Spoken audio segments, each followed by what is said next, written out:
How to use symbols in Affinity Designer. Select a shape, any shape, go to the Symbols panel and click Create. That adds it as a symbol. Delete the original shape. In future, simply go here to the Symbols panel and drag, and you've got a symbol. Again, drag another symbol.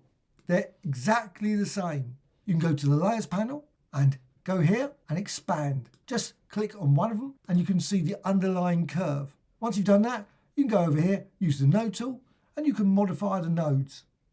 As you do that, all of the other symbols will change. You can also go to the Gradient tool and you can change the gradient, and all the gradients will change in the other designs. And you can see in the Symbols panel, the symbol also changes. You can also select the curve, go down the bottom and click Effects. In the Layers panel, go to 3D and add 3D effect or Gaussian blur, set the radius and close. All the symbols will change. If you resize it or rotate it, at any time you can simply just go back to the symbol and select, and then you can reposition it and move it around and resize the symbol, but you're not changing the underlying design at that point.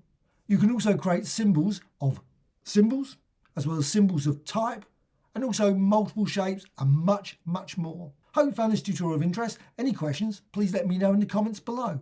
Thank you much.